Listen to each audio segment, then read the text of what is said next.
Hello friends, मेरा नाम है ध्रुविल और आपका स्वागत है मेरी यूट्यूब चैनल में ध्रुविल ऑनलाइन स्टडी। आज मैं आपको बताने जा रहा हूँ class 9 science NCERT chapter number 8 motion का पार्ट 5। ठीक है, पार्ट 1, पार्ट 2, पार्ट 3 और पार्ट 4 की लिंक डिस्क्रिप्शन में भी होगी और आई बटन में भी ऊपर गिवन होगी। तो अगर आपने पार्ट 1, 2, 3, 4 नहीं देखा है तो जल्दी से जाके आप पार्ट 1, 2, 3, 4 देख लो। ठीक है, और एक चीज़ मैं बताना चाहूँगा कि पार्ट 6 भी आप देख लेना, क्योंकि पार्ट 5 ख़त्म होते ही पार्ट 6 भी बहुत ज़्यादा इंपॉर्टेंट होगा, क्योंकि उसमें प्रूफ्स देखेंगे हम लोग। ठीक है, और पार्ट 5 को पूरा देखना। ठीक है, स्किप ज़रा भी मत करना, क्योंकि हम लोग इसमें 3 फार्मूलाज पढ़ेंगे जो बहुत ज़्यादा इंपॉर्टेंट होंगे। ठीक है, तो पार्ट 5 आप मान लो कि ये सबसे ज़्यादा इंपॉर्टेंट वीडियो होने वाली है। ठीक है, सो स्टार्ट करते हैं। तो पार्ट 1, पार्ट 2 और पार्ट 3 और पार्ट 4 में हम लोगों ने ये पढ़ा कि मोशन क्या होता है, यूनिफॉर्म मोशन क्या होता है। फिर हमने ये पढ़ा कि डिस्प्लेसमेंट क्या होती है, डिस्टेंस क्या होती है, फिर वेक्टर, स्केलर क्वांटिटी, ये सारी चीज़ें हमने पढ़ी। फिर हमने यूनिफॉर्म नॉन यूनिफॉर्म मोशन पढ़ा। फिर हमने पढ़ा वेलोसिटी क्या होती है, स्पीड का फॉर्मूला क्या होता है, एवरेज वेलोसिटी का फॉर्मूला क्या होता है। देन आफ्टर हमने पढ़ा दैट एक्सेलरेशन क्या होता है, rate of change of velocity क्या होती है। ठीक है, तो एक्सेलरेशन ये होती है, ये सब हमने पढ़ा। और लास्ट में हमने पार्ट 4 में पढ़ा कि ग्राफ्स कौन कौन से होते हैं, ग्राफ्स कैसे होते हैं। ठीक है, ग्राफ्स हमने पढ़े लास्ट में। ठीक है, तो हम लोग अभी कहाँ पे बोले, हम लोग ग्राफ लास्ट में हमने वेलोसिटी टाइम ग्राफ पढ़ा था। वेलोसिटी टाइम ग्राफ हमने कंप्लीट किया था। अभी हम लोग पढ़ेंगे, क्या पढ़ेंगे, अभी हम लोग पढ़ेंगे कि दैट ट्रेपेजियम वाले ग्राफ पढ़ेंगे। ठीक है, ट्रेपेजियम वाला तो हम लोग ने ख़त्म यहाँ तक किया था। ठीक है, वेलोसिटी टाइम ग्राफ यहाँ पे ख़त्म किया था। ठीक है, बट अभी हम लोग यहाँ से स्टार्ट करेंगे। ठीक है, वी कैन ऑल्सो यहाँ से, ठीक है, we can also study about uniformly accelerated motion by plotting its velocity time graph. Consider a car being driven along a straight road for testing its engine. Suppose a person sitting next to the driver records its velocity after every 5 seconds by noticing the reading of the speedometer of the car. The velocity of the car in km/h as well as in meter per second at different instants of time is shown in table 8.3. ठीक है, तो अभी हमने क्या पढ़ा, अभी हम लोग क्या पढ़ेंगे। ठीक है, uniformly accelerated motion. Uniformly accelerated motion मतलब एक ही इंटरवल ऑफ टाइम में एक ही प्रकार का डिस्टेंस से एक ही प्रकार का एक्सेलरेशन से वो इंक्रीज हो रहा है। ठीक है, मतलब ऐसा हम बोल सकते हैं कि देखो यहाँ पे क्या, अभी टाइम जो होता है वो पैरेलल होता है, टाइम हमेशा पैरेलल चलता है। ठीक है, बट जो एक्सेलरेशन है वो कॉन्स्टेंटली इंक्रीज हो रहा है, कॉन्स्टेंटली, और एक ही इंटरवल ऑफ टाइम में। ठीक है, कॉन्स्टेंटली वो इंक्रीज हो रहा है, कॉन्स्टेंट इंक्रीज हो रहा है। मतलब ये हम बोल सकते हैं कि that is uniformly accelerated motion. ठीक है, एक ही कॉन्स्टेंटली वो इंक्रीज हो रहा है। ठीक है, कॉन्स्टेंटली वो इंक्रीज हो रहा है, तो हम लोग ये बोल सकते हैं that is uniformly accelerated motion. ठीक है, तो अभी ये वाला हम ग्राफ पढ़ेंगे दैट अगर हम एक कार है और कार में एक जो ड्रन है वो ड्राइव कर रहा है। ठीक है, और वो ड्राइव कर रहा है, एक स्ट्रेट रोड है और उसका इंजन टेस्ट करने के लिए। अभी एक पर्सन है जो बैठा है ड्राइवर के बाजू में। ठीक है, ड्राइवर के बाजू में जो जगह होती है ना, सीट होती है ना दूसरी, वहाँ पे वो बैठा है। ठीक है, अभी वो क्या करता है, वो ड्राइवर जो होता है, ड्राइवर के बाजू में बैठने वाला, वो क्या करता है, वो वेलोसिटी फाइंड करता है, वेलोसिटी कैलकुलेट करता है एवरी 5 सेकेंड्स। हर 5 सेकेंड में वो वेलोसिटी फाइंड करता है। ठीक है, कैसे करता है, वो क्या ना नोट करता है स्पीडोमीटर में, हर 5 सेकेंड में फिर स्पीडोमीटर को क्या करता है, कैलकुलेट करता है। अभी जो वेलोसिटी है कार की km/h और मीटर पर सेकेंड दोनों में यहाँ पे नीचे टेबल 8.3 पे गिवन है, 8.3 में गिवन है velocity of a car at regular instance of time. ठीक है, velocity of a car regular instance of time parallel है, बट यहाँ पे हम लोग देख सकते हैं कि दैट जो एक्सेलरेशन है वो कॉन्स्टेंटली इंक्रीज हो रहा है, जैसे ही यहाँ पे हम लोग देखेंगे। ठीक है, देखो टाइम 0 सेकेंड पे सब 0 था, मीटर पर सेकेंड भी 0, km/h भी 0। ठीक है, so we can consider it like this that time यहाँ पे 0 था। ठीक है, सब कुछ 0 था, मीटर पर सेकेंड भी 0 था और km/h भी क्या था, 0 था। अभी हम लोग km/h देखेंगे। ठीक है, ज़्यादा हम लोग km/h पर फोकस करेंगे।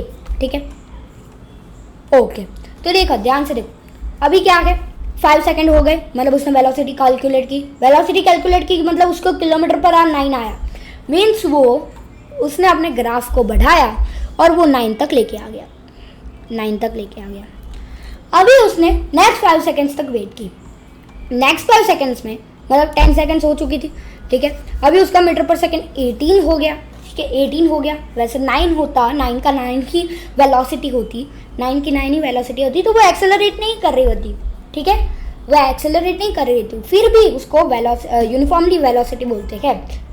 वेलोसिटी टाइम ग्राफ में वेलोसिटी जो होती है वो यूनिफॉर्म होती है जब 9 का 9 ही रहता है। बट यहाँ पे क्या है, हम यूनिफॉर्म एक्सेलरेशन फाइंड करना है, मतलब एक्सेलरेशन हमेशा कांस्टेंट रहता है, ठीक है। एक्सेलरेशन कांस्टेंट मतलब हमेशा उसकी वेलोसिटी डबल चेंज होती है, मतलब 9 का डबल क्या होता है 18, ठीक है, 9 + 9, ठीक, नो प्रॉब्लम।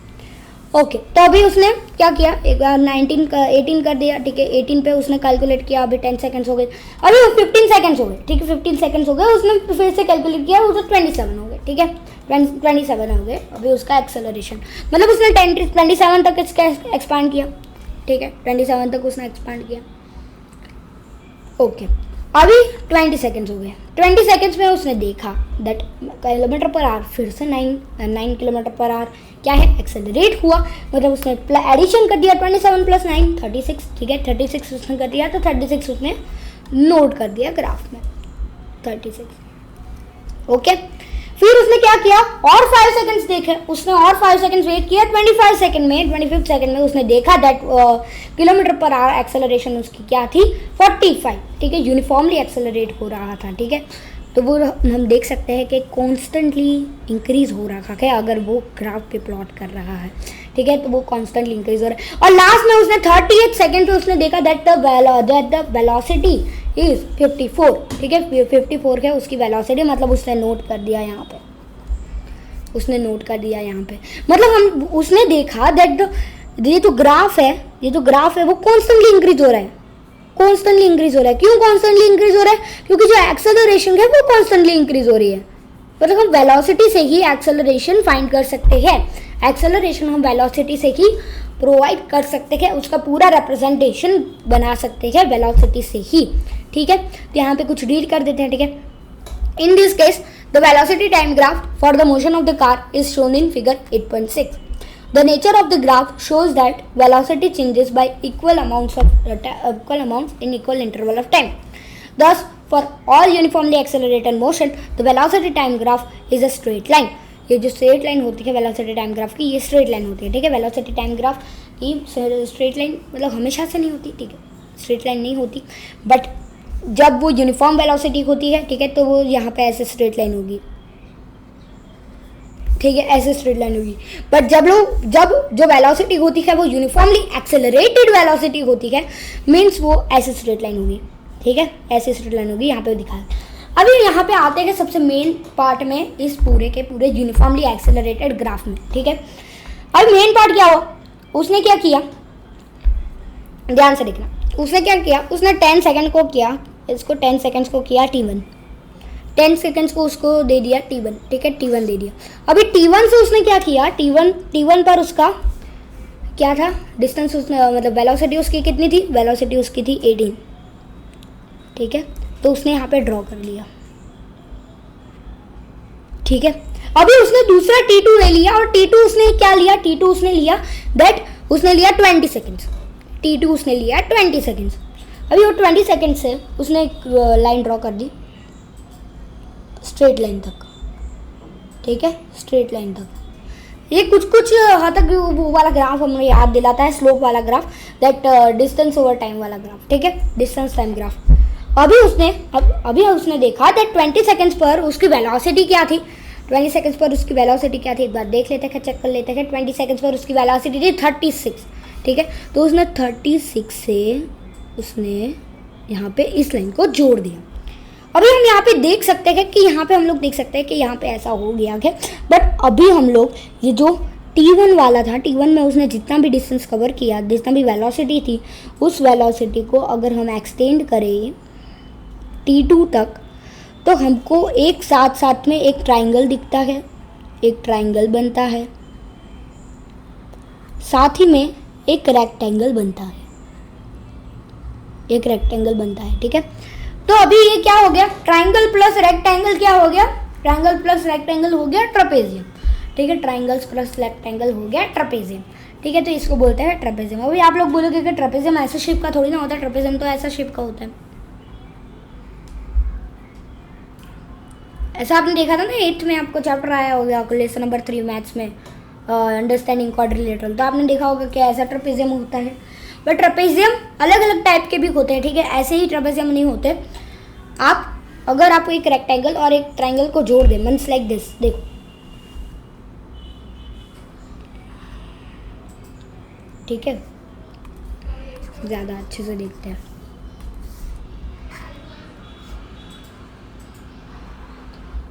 इसको भी we can consider it like trapezium. अगर हम लोग इसकी हाइट ले ले, अगर उसकी हमें हाइट यहाँ पे ले ले, तो मीन्स ये क्या हो गया, एक रेक्टेंगल और एक ट्राइंगल, ठीक है, ट्रेपेजियम बन के रेक्टेंगल और ट्राइंगल मिलके ही ट्रेपेजियम बनता है, ठीक है। अगर यही चीज़ को मैं ऐसे कर दूँ, ठीक है, यही चीज़ को मैं ऐसे कर दूँ, तो ये वाली चीज़ बनेगी, ठीक है, ये वाला बनेगा, ये वाला ट्रेपेजियम बनेगा, ठीक है। तो ट्रेपेजियम का फॉर्मूला याद है? नहीं याद होगा, ठीक है, ट्रेपेजियम का फॉर्मूला अब तक तो किसी को याद नहीं होगा, क्योंकि लेसन नंबर 3 लास्ट ईयर पढ़ा था, ठीक है। तो हम लोग इसमें सिंपल सा करेंगे दैट एरिया ऑफ ट्राइंगल का formula plus area of rectangle का फॉर्मूला। अब ये तो याद होगा कि एरिया ऑफ रेक्टेंगल होगा वो L/B, और एरिया ऑफ ट्राइंगल जो है वो क्या होता है, half into B into H, ठीक है, half into B into H, ठीक है। तो एरिया ऑफ ट्राइंगल का हमें फॉर्मूला मिल गया और एरिया ऑफ रेक्टेंगल का फॉर्मूला मिल गया। इन दोनों को अगर हम मिलाएंगे, ठीक है, इन दोनों को अगर मिलाएंगे तो हमें आंसर मिल जाएगा पूरा का पूरा, ठीक है।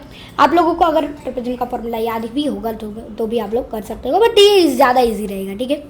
Okay, so you can also determine the distance moved by the car from its velocity time graph. The area under the velocity time graph gives the distance magnitude of displacement moved by the car in a given interval of time. तो हम इस distance जो move कर रहे हैं velocity time graph से हम लोग ये भी फाइंड कर सकते हैं कि जो एरिया है वेलोसिटी का, ठीक है, डिस्टेंस का एरिया है, जो वेलोसिटी टाइम ग्राफ जो एरिया देता है वो एक्चुअली में डिस्टेंस होता है। डिस्टेंस क्या होता है? डिस्टेंस मैग्नीट्यूड होता है डिस्प्लेसमेंट का। आपको यह पता है दैट डिस्टेंस जो होता है डिस्टेंस मैग्नीट्यूड होता है, मैग्नीट्यूड उसके पास होता है, मतलब वो स्केलर क्वांटिटी होती है।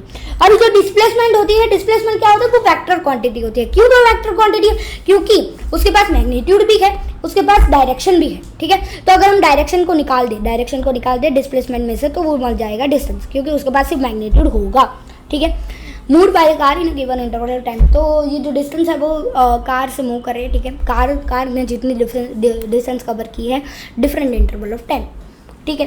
If the car would have been moving with uniform velocity, the distance travelled by its would be what? Be represented by the area of ABCD under the graph. Okay, तो ये ज़्यादा important topic है, ठीक है। तो अगर ऐसा हुआ होता, जो ये जो यूनिफॉर्म वेलोसिटी ही रहता, ठीक है, यूनिफॉर्म वेलोसिटी ही होता, यूनिफॉर्म एक्सेलरेशन नहीं, यूनिफॉर्म वेलोसिटी वाला ग्राफ होता। अभी यूनिफॉर्म वेलोसिटी वाला ग्राफ निकालते हैं। यूनिफॉर्म वेलोसिटी वाला ग्राफ होता तो उसमें सिर्फ हम लोग क्या करेंगे, इसमें सिर्फ हम लोग ABCD कंसिडर करेंगे। ABCD कंसिडर करेंगे, क्यों कंसिडर करेंगे? क्योंकि वो क्वाड्रिलेटरल ही बनाता है।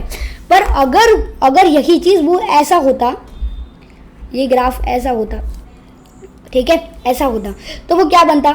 यहाँ पे तो यहाँ पे, ठीक है, यहाँ पे एक डिस्टेंस होता है यहाँ से, फिर एक यहाँ पे होता, ठीक है, ऐसा होता, ठीक है, और यहाँ से एक क्या होता? एक लाइन होती, ठीक है, ये T1, ठीक है। तो ये क्या हो जाता? ये जो होता है ये यूनिफॉर्मली एक्सेलरेटेड होता है, ठीक है। यूनिफॉर्मली एक्सेलरेटेड का हम लोग ये सीधा साधा एग्जांपल यहाँ पे देख सकते हैं, जिसमें वो ट्राइंगल भी बनाता है प्लस वो रेक्टेंगल भी बनाता है, ठीक है, वो एक ट्रेपेजियम बनाता है, ठीक है, ट्रेपेजियम बोलते हैं उसको। तो अगर हम लोग एक मान लो, अगर हम लोग यहाँ पे जो 18 वेलोसिटी है, ठीक है, उसमें से 10 सेकेंड गिना होता, ठीक है, 5 और 10 गिना हो, ठीक है। तो ये जो 18 वेलोसिटी 5 और 20 की गिना होता, अगर यूनिफॉर्म वेलोसिटी होती तो वेलोसिटी कांस्टेंट होती, ठीक है। तो वो जो अगर 18 ही गिनते हम लोग, तो 18 से अगर हम लाइन क्रॉस करें तो ये यहाँ पे ही होती, ठीक है, यहाँ से ही होती। तो अगर वेलोसिटी कांस्टेंट होती तो वो स्ट्रेट लाइन होती, ऐसी स्ट्रेट लाइन होती, ठीक है, ऐसे यहाँ पे हम लोग देख सकते हैं, ऐसे स्ट्रेट लाइन होती, ठीक है। तो हमें सिर्फ क्या ढूंढते हैं? ये सब तो ऊपर का कुछ होता ही नहीं, ये सब ऊपर का कुछ होता ही नहीं, सिर्फ हम लोग क्या देखते हैं? सिर्फ ABCD देखते हैं, और ABCD का L/B वाला करके, मतलब रेक्टेंगल का फॉर्मूला लेके हम लोग उसका आंसर निकाल लेते। बट यहाँ पे यूनिफॉर्मली एक्सेलरेटेड है तो हमें उसको ट्रेपेजियम निकालना होगा, ठीक है, ट्रेपेजियम उसको हमें निकालना होगा। ठीक, आगे बढ़ते हैं। आगे हमारा है, since the magnitude of the velocity of the car is changing due to acceleration, the distance s traveled by the car will be given by the area ABCDE under the velocity time graph. ठीक है, हम लोग यहाँ पे देख सकते हैं कि जो डिस्टेंस था वो S1, S2 और T1, T2 में हम लोग रिप्रेजेंट करते हैं। S1 क्यों? क्योंकि डिस्टेंस का हम लोग देखें तो वो S भी बोला जाता है। फिर से वो वाला एग्जाम्पल दूंगा मैं, S is equal to D/T।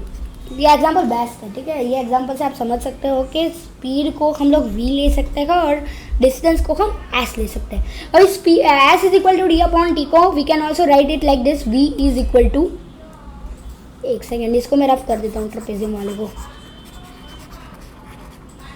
ठीक है, सो ये जो s जो है, s को हम लोग ऐसे भी लिख सकते हैं, मतलब s is equal to D/T, speed का जो फार्मूला होता है उसको हम लिख सकते हैं that v is equal to s/T, क्योंकि d को हम s भी रिप्रेजेंट कर सकते हैं और जो स्पीड होती है उसको हम v से भी रिप्रेजेंट कर सकते हैं। ठीक है, तो आपको अभी याद रखना है कि डिस्टेंस को हम d ही नहीं कहेंगे और d को s ही कहेंगे। ठीक है, तो डिस्टेंस मतलब s is equal to area of ABCDE, ABCDE मतलब एरिया ऑफ क्या, trapezium.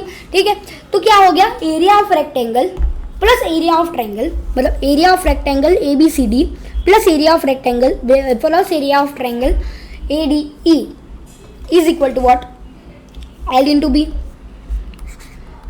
B plus half into B into H। ठीक है, यही सेम यहाँ पे apply, AB length into breadth, ये हाफ, ये AD है वो क्या है, बेस है, और D की ये क्या है, हाइट है। ठीक है, तो हमें पता चल गया, ये एकदम सिंपल था। ठीक है, in the case of uniformly accelerated motion velocity time graph can also have any shape, मतलब नॉन यूनिफॉर्म एक्सेलरेटेड मोशन होता है तो वो कौन सा भी शेप ले लेता। ठीक है, अभी हम लोग पढ़ेंगे नॉन यूनिफॉर्म एक्सेलरेटेड मोशन। ठीक है, नॉन यूनिफॉर्म एक्सेलरेटेड मोशन मतलब वो बहुत सारे अलग अलग शेप लेता है। ठीक है, तो उसके लिए हम लोग प्रॉपर सा कुछ ले नहीं सकते। ठीक है, एक प्रॉपर टाइप ऑफ ट्रेपेजियम, ना ही प्रॉपर टाइप ऑफ रेक्टेंगल, ना ही प्रॉपर ट्रायंगल, कुछ भी हम लोग उसमें ले नहीं सकते क्योंकि वो हाइपरबोला पैराबोला होता है। ठीक है, वो चीज़ हम लोग आगे पढ़ेंगे, बट पहले हम लोग ये ले लेते हैं। पहले हम लोग ये ए वाला ग्राफ देख लेते हैं। ए वाले ग्राफ से हमें पता चलता है दैट 1 सेकेंड में उसने, मतलब 0 थी तब उसकी वेलोसिटी 20 मीटर पर सेकेंड थी, वेलोसिटी 20 मीटर पर सेकेंड थी। जब उसने उस 1 सेकेंड हुआ, 1 सेकेंड में उसने वेलोसिटी डिक्रीज हो गई, यहाँ तक डिक्रीज हो गई। ठीक है, सेकेंड सेकेंड में उसकी वेलोसिटी और ज़्यादा डिक्रीज हो गई, थर्ड सेकेंड में और ज़्यादा डिक्रीज। ठीक है, उसकी वेलोसिटी लगभग 10 मीटर पर सेकेंड हो गई, मतलब 3 सेकेंड में 20 से 10 तक उसकी वेलोसिटी गिर गई। ओके, अभी 4th सेकेंड में उसकी वेलोसिटी और नीचे गिर गई, 10 से भी नीचे हो गई, और 5th सेकेंड में उसकी वेलोसिटी बहुत कम हो गई, और 6th सेकेंड में उसकी वेलोसिटी हो गई 0, मतलब वो हो गया रेस्ट पे। ठीक है, मतलब ये आप समझ सकते हो कि दैट हर 3 सेकेंड में वो 10 नीचे गिर रही थी, विच मीन्स हम लोग ये बोल सकते हैं कि ये जो वेलोसिटी है, ये वेलोसिटी कॉन्स्टेंटली डिक्रीज हो रही थी, वही सेम चीज़ अभी हम लोग बी ग्राफ में चलते हैं। बी ग्राफ में यही चीज़ है, टाइम है सेकंड्स में है और वेलोसिटी है वो मीटर पर सेकंड में है। ठीक है, अभी उसमें क्या है दैट 0 पे वेलोसिटी 0 थी और टाइम भी 0 था। 4th सेकंड में उसकी वेलोसिटी बढ़ गई, 8th सेकंड में उसकी वेलोसिटी नीचे गिरी। ठीक है, नीचे गिरी, बट देखो बड़ी ही बोल सकते हैं उसको, अगर हम लोग देखें कि 4 to 8 सेकेंड का अगर हम देखें थोड़ा बड़ा है। ठीक है, थोड़ा बड़ा, बट अगर हम लोग देखें कि 5th या फिर 6 सेकेंड में देखें तो वो क्या है, वो एकदम पीक में आ चुकी है, वेलोसिटी पीक पे है। ठीक है, तो उसको हम क्या बोलेंगे, डिक्रीजिंग ही बोलेंगे, क्योंकि 8 पे वो डिक्रीज हो गई। अभी 10 पे वो और ज़्यादा डिक्रीज हो गई, 10 सेकेंड में वो वेलोसिटी और ज़्यादा डिक्रीज हो गई, और 4 सेकेंड जाए, मतलब वो 14 पे उसकी वेलोसिटी बढ़ गई। ठीक है, 14 पे उसकी वेलोसिटी लगभग जो 8th सेकेंड में थी ना, उतनी ही 14 में हो गई। अभी 16 सेकंड, और 2 सेकंड जाते हैं, और 2 सेकंड के बाद वो देखता है कि 14 से भी ज़्यादा नीचे गिर गई है वेलोसिटी, ठीक है। और 28 सेकंड में तो वेलोसिटी बहुत ज़्यादा नीचे गिर गई, ठीक है, बहुत ज़्यादा कॉन्स्टेंटली बहुत ज़्यादा नीचे गिर गई। मतलब डिफरेंट इंटरवल ऑफ टाइम में कभी वो बढ़ती है वेलोसिटी, कभी वो डाउन होती है वेलोसिटी, ठीक है। तो कहीं वो बढ़ती है, पहले वो बढ़ी, ठीक है, 5 और 6 सेकंड तक वो बढ़ी, फिर वो नीचे आ गए 10 सेकंड तक, ठीक है, 10 सेकंड पर वो नीचे आ गई, फिर और ज़्यादा ऊपर गई 4 सेकंड में, और फिर और 6 सेकंड में वो बहुत नीचे आ गई, ठीक है। तो वेलोसिटी क्या है, ये यूनिफॉर्म नहीं है, ठीक है, ये नॉन यूनिफॉर्म वेलोसिटी है, नॉन यूनिफॉर्म, ठीक है, नॉन यूनिफॉर्म वेलोसिटी भी बोलते हैं। तो velocity time graph of an object in non uniformly accelerated motion, ये है, ठीक है, नॉन यूनिफॉर्मली एक्सेलरेटेड मोशन है, ठीक है, इसमें ओके। तो अब हम लोग रीड कर देंगे, तो ये 8.7 है, ठीक है, 8.7। तो 8.7 ए मतलब ये वाली जिसमें वेलोसिटी कॉन्स्टेंटली डिक्रीज हो रही थी, shows the velocity time graph that represents the motion of an object whose velocity is decreasing with the time while, ठीक है। तो वही सेम चीज़ है कि उसकी वेलोसिटी टाइम के साथ कॉन्स्टेंटली डिक्रीज हो रही थी, ठीक है। अगर हम बी वाला सेम टू सेम उसको अगर हम देखें, so that figure 8.7 B is showing that the velocity time graph representing the non-uniform variation of velocity of the object with time. Try to interpret with this graph, ठीक है। तो ये जो हम देख सकते हैं कि जो बी वाला ग्राफ है उसमें हम लोग देख सकते हैं कि जो नॉन यूनिफॉर्म मोशन है, नॉन यूनिफॉर्म वेरिएशन है, वेरिएशन मीन्स वो वैरी कर रहा है, डिफरेंट वेलोसिटी पे वो वैरी कर रहा है, डिफरेंट इंटरवल ऑफ टाइम में वो वैरी कर रहा है, ठीक है, मतलब वो चेंज हो रहा है, ठीक है, वेलोसिटी, ठीक है, ऑब्जेक्ट विद टाइम के साथ वो चेंज हो रहा है, ओके। तो अभी जो एक्टिविटी 8.9 है ये बहुत ज़्यादा इजी है, तो मैं इसको होमवर्क में दे रहा हूँ, ठीक है, होमवर्क में ये कर देना, बहुत ज़्यादा इजी है, ठीक है। ग्राफ पेपर लेके बैठना, इसमें ग्राफ होगा, ठीक है। वही सेम चीज़ यहाँ पे 8.10 जो है वो भी बहुत ज़्यादा इजी होगी, वो भी ग्राफ में ही करनी है, ठीक है। तो ये भी होमवर्क, बट इसको मैं थोड़ा सा ज़्यादा मैं दे दूँ आपको कि ये जो फेरोज है, तो ये जो फेरोज है ना, ये फेरोज जल्दी पहुँच रहा है, देखो 820 पे ही फेरोज का 3.6 सेंटीमीटर हो गया, 3.6 किलोमीटर हो गया, ठीक है। बट वहाँ पे सानिया और 5 मिनट लगाती है क्या करने में, 3.6 किलोमीटर पहुँचने में, ठीक है। तो इसका ग्राफ शायद से ऐसा हो सकता है, ठीक है, बहुत ज़्यादा वेरी भी कर सकता है, ठीक है, ऐसा ग्राफ हो सकता है, और इसका सानिया का ऐसा हो सकता है, ठीक है, ऐसा, ठीक है, ओके, देख सकते हो यहाँ पे। तो ये होगा फिरोज़ का ऐसा ही होगा, सानिया का ऐसा होगा, ठीक है, ओके। आगे बढ़ते हैं, आगे हमारा क्या यहाँ पे है क्वेश्चन है जो वैलिड क्वेश्चन नहीं है, मतलब उसमें न्यूमेरिकल्स नहीं दी गए हैं, तो ये क्वेश्चन हम लोग नहीं करेंगे, हम लोग सिर्फ न्यूमेरिकल्स वाले क्वेश्चन करेंगे, ठीक है। अभी हम लोग आते हैं कि इस चैप्टर के सबसे इम्पॉर्टेंट पार्ट में, जिसमें मोशन का 50 to 60% ऑफ सिलेबस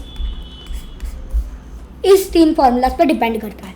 अगर ये 3 फार्मूला आ गए तो मतलब मोशन आधा से ज़्यादा आपको आ गया, ठीक है। ये 3 फार्मूला को प्लॉट करना और ये 3 फार्मूला को याद रखना, प्लॉट करना और उस पर सम्स करना आ गए, तो फिर ये तो आपका most of the part of the motion हो गया है, ठीक है। तो ये फार्मूलाज होते क्या है, ये फार्मूला होते क्या है, equations of motion by graphical method. ये जो इक्वेशन है वो मोशन के है ग्राफिकल मेथड के, कैसे इसका प्रूफ भी देखेंगे हम लोग पार्ट 6 में, पर हम लोग इसमें पूरा समझ लेते हैं कि ये 3 फार्मूला एक्चुअली में होते क्या है और ये 3 फार्मूला कहाँ पे यूज़ होते हैं, ठीक है। So when an object moves along the straight line with uniform acceleration, it is possible to relate its velocity, acceleration during motion and the distance covered by it in a certain time interval by a set of equations known as the equation of motion.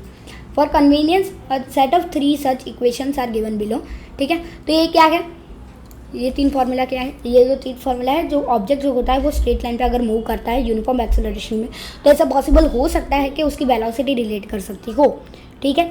और उसका जो acceleration है motion के time पे, ठीक है, acceleration में जो मोशन के टाइम में वो जो डिस्टेंस कवर करती है, ठीक है, डिफरेंट इंटरवल ऑफ टाइम में, उसका हम लोग पूरा का पूरा फॉर्मूला यहाँ पे गिवन है, ठीक है। ये क्या क्या के यूज़ में आ सकते हैं, ठीक है, कौन से यूज़ में आ सकते हैं, तो ये अलग अलग प्रकार के यूज़ में आ सकते हैं। लाइक अगर आपको पास डिस्टेंस नहीं गया, डिस्टेंस फाइंड करना हो तो डिस्टेंस आप इस फॉर्मूला से कर सकते हो। अगर आपको टाइम नहीं दिया है, टाइम इस फॉर्मूला से कर सकते हो। अगर आपको वेलोसिटी नहीं दी गई तो वेलोसिटी आप इस फॉर्मूला से कर सकते हो। अगर आपको स्पीड नहीं दी गई वो भी आप इस फॉर्मूला से कर सकते हो।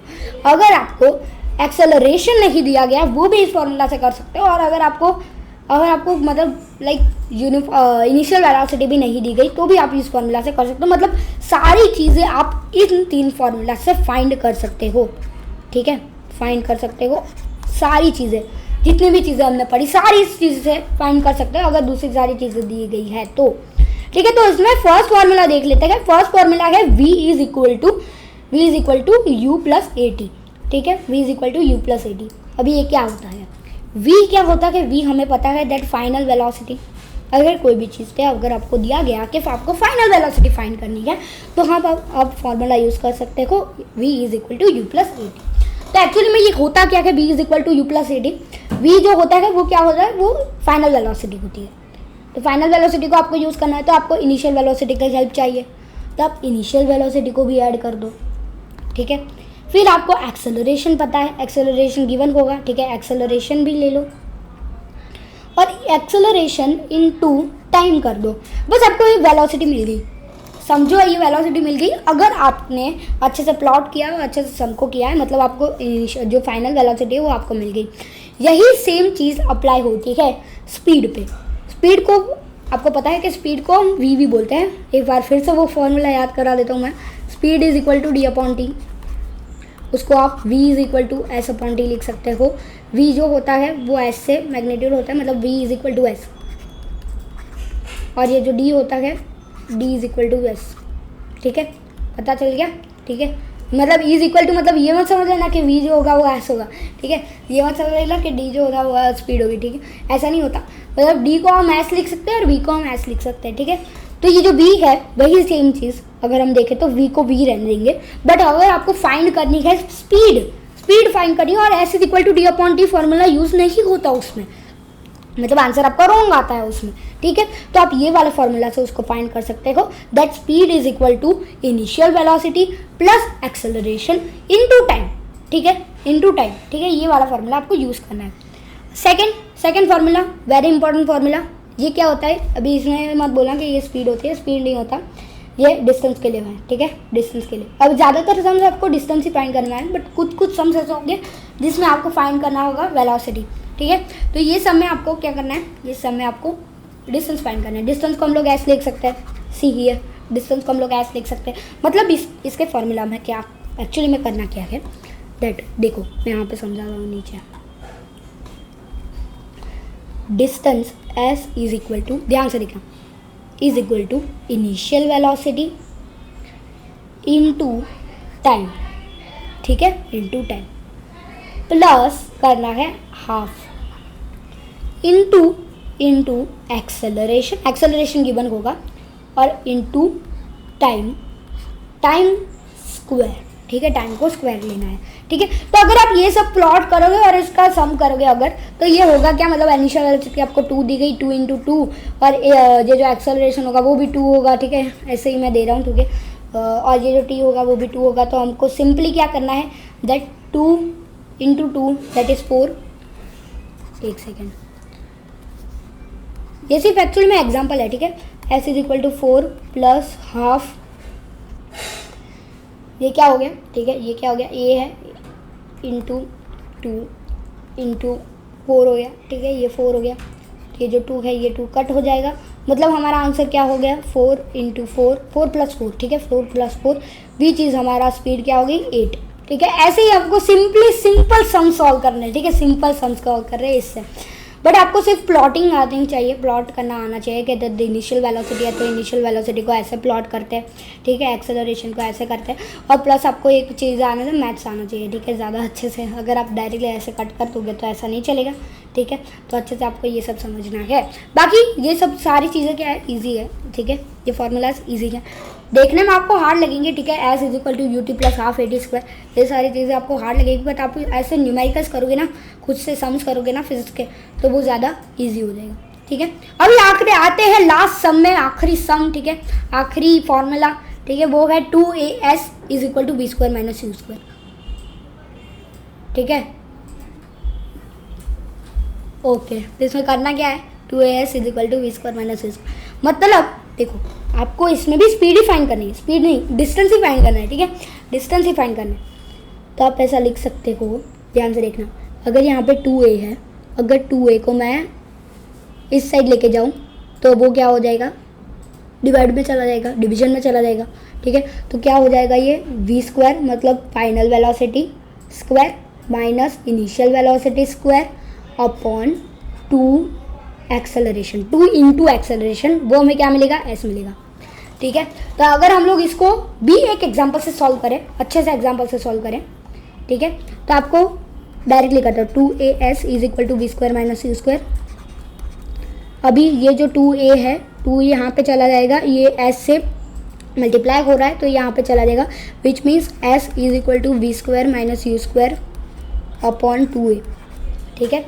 v को हमने ले लिया, v को हमने ले लिया 2 स्क्वायर, 2 नहीं 3 स्क्वायर लेते हैं, ठीक है, 3 लेते हैं, 3 स्क्वायर माइनस u जो होता है, u को हमने ले लिया 2 स्क्वायर, ठीक है, 2 ले लिया मतलब 2 स्क्वायर हो जाएगा अपॉन 2, और ये एक्सेलरेशन हमारा हो गया 1, ठीक है, 1।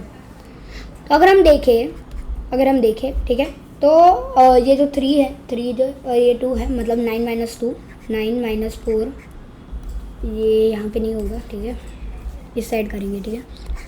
9 s is equal to 9 minus 4 upon 2, ठीक है। तो which will be our answer, s is equal to क्या हो जाएगा 5 अपॉन 2। इसको अगर हम फर्दरली करेंगे तो हमारा आंसर हो जाएगा क्या, 2 यहाँ पे, ठीक है, 2 यहाँ पे, फिर यहाँ पे क्या हो जाएगा 1, फिर 0.10, 10 माइनस करें तो 2.5 हमारा आंसर हो जाएगा 2.5, डिस्टेंस हमारा हो गया 2.5। तो मतलब ऐसे सिंपल फार्मूला को हमने करना है और सिंपल फार्मूलाज को हमें डिस्टेंस डिराइव करना है। ऐसे ही हम लोग क्या कर सकते हैं, इसके हम लोग इनिशियल वेलोसिटी भी फाइंड कर सकते हैं, ये सेम चीज़ करके ये जो इनिशियल वेलोसिटी है उसको यहाँ पे जाने देंगे, फिर यहाँ पे t है तो t को भी फाइंड कर सकते हैं। देखो यहाँ पे t गिवन है तो t को हम यहाँ पे जा सकते हैं, तो यहाँ पे अलग अलग चीज़ें अलग अलग प्रकार से फाइंड होती है, ठीक है। आप लोग ये फॉर्मूला को सिर्फ ऊपर नीचे करते हैं और सारी चीज़ें आपको फाइंड करनी होती है, बट मेनली आपको सम्स ऐसे आएंगे कि फाइंड द डिस्टेंस और फाइंड द वेलोसिटी। और अगर टाइम आए तो टाइम का मैं सिंपल फार्मूला आपको दिखा दूँ, टाइम आए ना तो टाइम का एक सिंपल फार्मूला याद कर देना। जैसे एक्सेलरेशन कुछ भी आएगा, ठीक है, तो एक्सेलरेशन का फार्मूला याद है, a is equal to v minus you upon T, ठीक है, ये मैं आपने पढ़ाया था, ठीक है, मैंने पढ़ाया था। अभी यही चीज़ सेम चीज़ आप लोग करना, दैट a को यहाँ पे ले जाना, t को यहाँ पे ले जाना, which means t is equal to v minus you upon a. तो ये टाइम फाइंड करने के लिए ये वाला फार्मूला, एक्सेलरेशन फाइंड करने के लिए ये वाला फार्मूला, v फाइंड करने के लिए आपको पता है कि v को इस साइड लेके जाना है और u को फाइंड करने के लिए u को इस साइड लेके जाना है, ठीक है।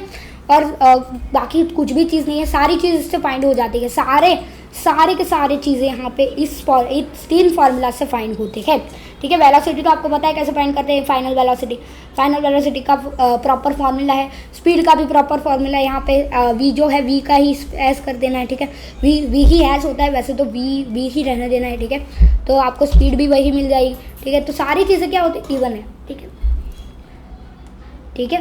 तो अभी यहाँ पे कुछ रीड कर लेते हैं कुछ चीज़ें। Where u is a initial velocity, हमको पता है दैट u जो होती है वो इनिशियल वेलोसिटी होती है of the object which moves with the uniform acceleration a। Uniform acceleration क्या होता है, एक्सेलरेशन क्या होता है a, ठीक है, फॉर टाइम t। टाइम जो होता है उसको हम t से डिराइव करते हैं, ठीक है। और v is the final velocity, जो v होती है वो फाइनल वेलोसिटी है, and s is the distance travelled by the object in time t। जो s होता है वो डिस्टेंस होता है और डिस्टेंस ट्रैवल होता है टाइम से, ठीक है। टाइम में कितना डिस्टेंस ट्रैवल किया वो हम फाइंड कर सकते हैं इसमें, ठीक है। तो टाइम t होता है, ठीक है। तो and equation 8.6 represent the position time relation. Position time graph जो होता है उसको डिस्टेंस टाइम ग्राफ भी बोल सकते हैं, ठीक है। तो वो 8.6 तो ये वाला फार्मूला, ठीक है, S is equal to U T plus half A T square, ये वाला फार्मूला आप पोजीशन टाइम ग्राफ से आप डिराइव कर सकते हो, ठीक है। और जो लास्ट वाला है, ठीक है, which represents the relation between the position and the velocity can be obtained from equation, ठीक है। तो ये जो 8.7 वाला है वो एक्चुअली में वेलोसिटी टाइम ग्राफ वाला है। क्यों वेलोसिटी टाइम ग्राफ, मैं एक चीज़ आपको समझा दूँ, ठीक है। पोजीशन टाइम ग्राफ में t आएगा, t आता है, ठीक है, यहाँ पे t आता है, यहाँ पे t आता है।